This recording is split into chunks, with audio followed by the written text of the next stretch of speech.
পেছনে রয়েছে এই ডাইনি বুড়ি। কিন্তু এই ডাইনি বুড়ি তো গদাই, পিঙ্কি আর রতুকে নিয়ে চলে গেল। তার মানে আগে আমাকে এই ডাইনি বুড়িকে পরাস্ত করতে হবে, তারপরেই আমি গদাই, পিঙ্কি আর রতুকে উদ্ধার করতে পারবো। না না, আর দেরি করলে চলবে না, আমাকে ওদের পিছু নিতে হবে।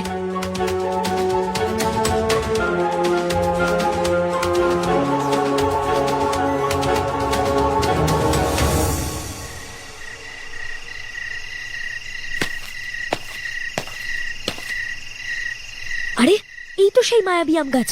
তাহলে এইখানেই কি সেই ডাইনি বুড়িটা থাকে? দেখি তো একবার।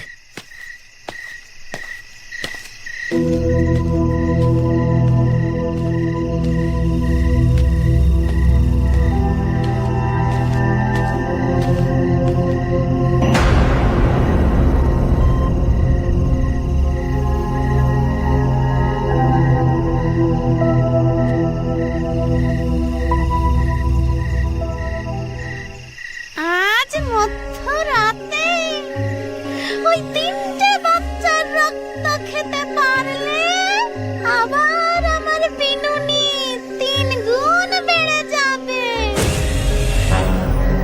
আর তার সাথে সাথে আমার আয়ু আরো 3 গুণ বেড়ে যাবে। ডাইনি বুড়ি এসব কি বলছে?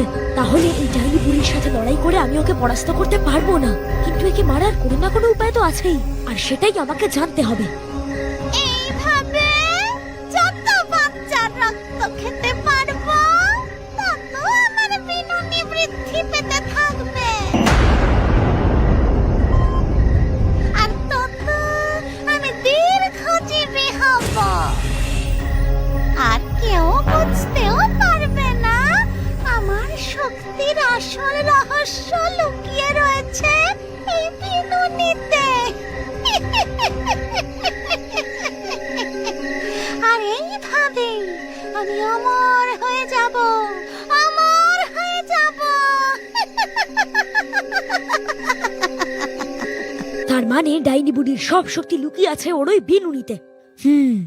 আচ্ছা, আমি যদি ওর বিনুনিটা কেটে ফেলি তাহলে তো ওর সব শক্তি ঘায়েল হয়ে যাবে, আর আমি আবার বন্ধুদের ফিরে পাবো।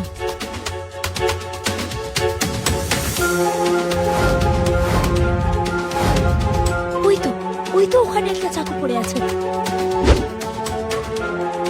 ডাইনি বুড়ি, আমি আসছি।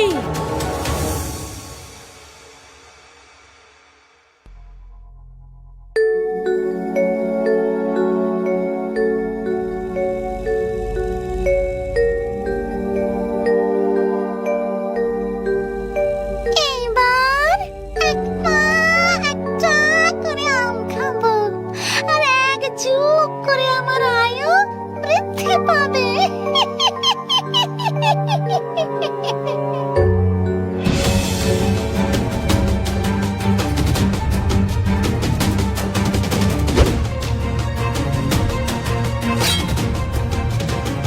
দুষ্ট ডাইনি বুড়ি, তোর এই আশা কোনো দিনও পূর্ণ হবে না। কে তুই? আমি বীর, তোর বিনাশকারী। ওকে আমি ছাড়বো না, আমি তোকে ছাড়বো না।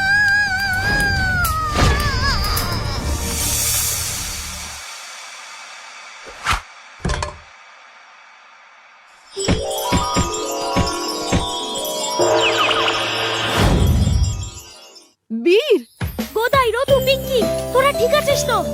হ্যাঁ বীর। কিন্তু তোমরা কে? আমরা ওই ডাইনি বুড়ির ফাঁদে পড়েছিলাম, ও আমাদেরকে ওর শিকার করে রেখেছিল।